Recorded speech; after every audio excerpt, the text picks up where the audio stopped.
Everyone,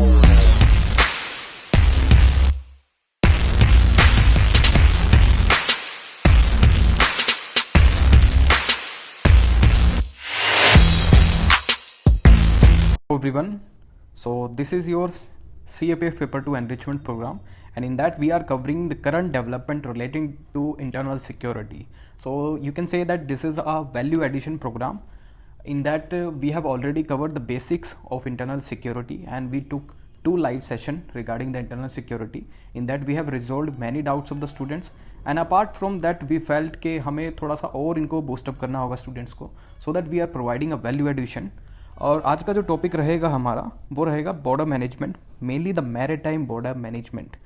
और इसमें हम देखेंगे थोड़ा पास्ट के जो इवेंट्स है, जैसे आफ्टर 26/11 अटैक, क्या क्या एक लूप होल्स थे हमारे सिक्योरिटी आर्किटेक्चर में, and we have found out there is a this chink in the armour, and that particular thing was exploited by the Pakistan.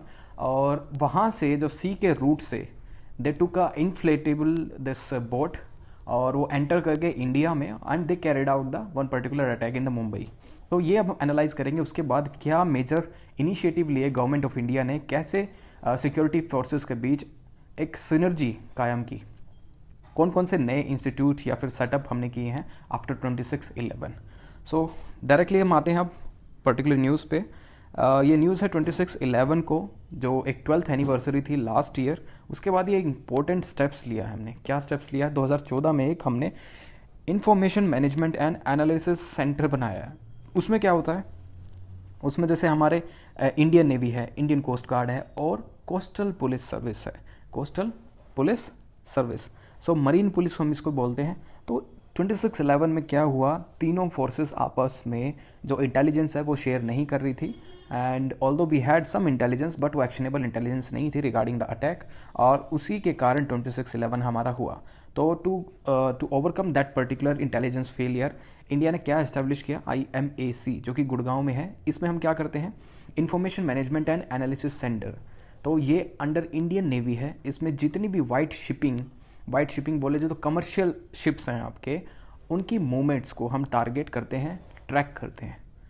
तो वाई वॉज दैट फेल्ट कि 26/11 के बाद, because we find out several vulnerabilities in our security architecture, क्योंकि Indian navy mainly responsible है overall maritime security के, और जो coast guard है हमारे, वो स्टेट मरीन पुलिस फोर्सेज है, वो भी एक टेरिटोरियल वाटर के अंडर उसकी सिक्योरिटी करने के लिए क्या है, उनकी मैंडेट है।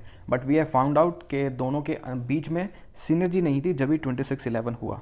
सो the coast guard was additionally designated as the authority responsible for coastal security in territorial waters. Territorial waters क्या है, जो आपका एक्सटेंड हुआ है लैंड सी में।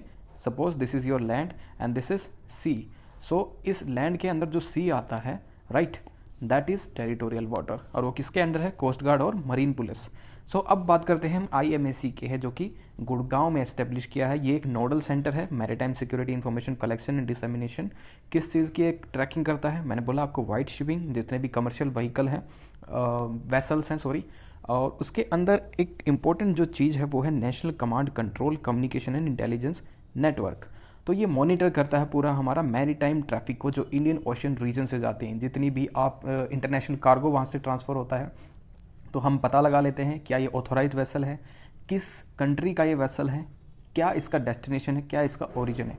ये सभी चीज़ें हमें IMAC, जो कि गुड़गांव में है, उससे पता लग जाती है। उसके बाद ये एक्सचेंज करता है मैरीटाइम सिक्योरिटी इन्फॉर्मेशन को, IMAC, and generate a common operation picture, right.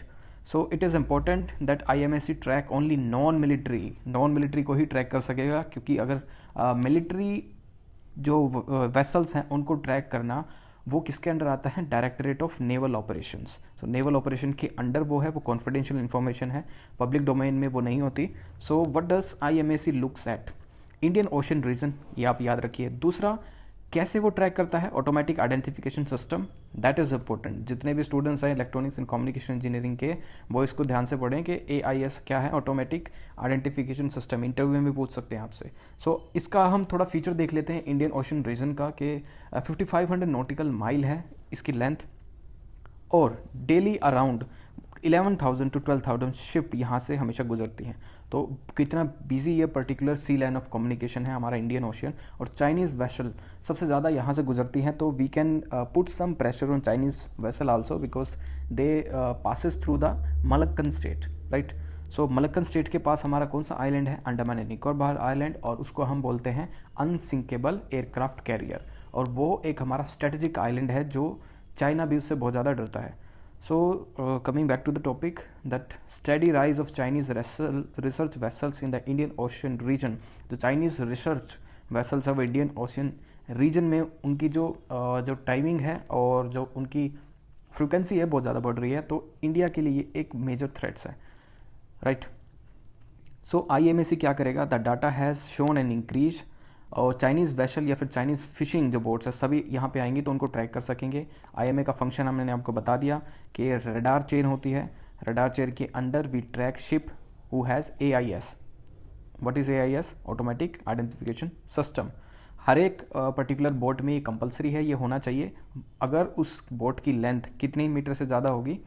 30, और उसका जो ग्रोस वेट होना चाहिए वो 300 ग्रोस टनेज से उससे ज़्यादा होगा तो इट इज़ मैंडेटरी, और 20 मीटर से ज़्यादा जिसकी लेंथ है वेसल की उसमें AIS इंस्टॉल करना मैंडेटरी है। और जो हमारा श्रीलंका के साथ जो बहुत ज़्यादा इशू है, जैसे कच्छादेवी आइलैंड्स की आइलैंड को लेके कच्छादेवी को, उसमें क्या है, जो फिशरमैन है वहाँ पे फिशिंग करने जाते हैं हिस्टोरिकली, और इंडियन फिशरमैन जैसे जो तमिलनाडु से हैं या फिर आंध्र प्रदेश से हैं वो वहाँ जाते हैं, तो they enter into the international waters जो कि श्रीलंका से है, श्रीलंका को बिलोंग करता है, तो उनका टेरिटोरियल वाटर है वो उसमें एंटर कर जाते हैं उनके एक्सक्लूसिव इकोनॉमिक जोन में। तो वो होने के बाद जो श्रीलंकन नेवी है उनको कैप्चर कर लेती है। अगर इंडिया उनकी बोट में ये इंस्टॉल करा दे AIS, अगर उनको ये पता लग जाए through GPS that now they are entering into the Sri Lankan international waters, तो वहाँ पे नहीं जाएंगे। तो AIS इस तरह से भी हमारा एक हेल्प कर सकता है। उसके बाद वाइट शिपिंग मैंने आपको बता दी क्या होती है। वाइट शिपिंग के बाद, राइट, देयरआफ्टर ये हम देखते हैं what needs more to be done, क्या और करने की ज़रूरत है। IMAC होने के बाद भी लेफ्टिनेंट जनरल JS पन्नू बताते हैं कि we need to establish an integrated defence command, integrated defence command जो मेनली आपकी मैरीटाइम सिक्योरिटी के लिए रिस्पॉन्सिबल होगी। और इसरो इसमें किस तरह से काम कर रहा है? ISRO has been trying to develop a solution for fishing vessels tracking over the last 1 decade.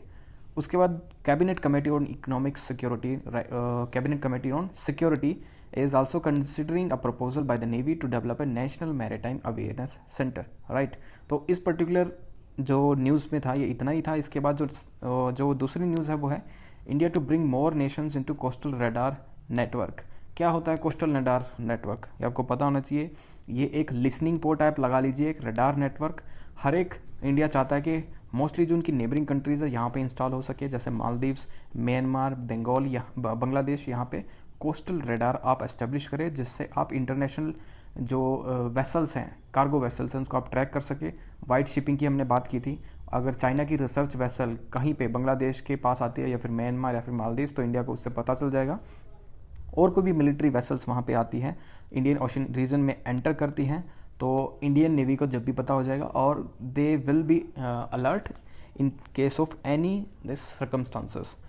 और right, thereafter the Mauritius, Seychelles and Sri Lanka, they are ready to establish this coastal radar chain network, और the Indian Navy already had installed this IMAC in Gurgaon, जिसके under हम white shipping को track करते हैं। 26/11 के बाद ये particular हमने एक्शन लिया था।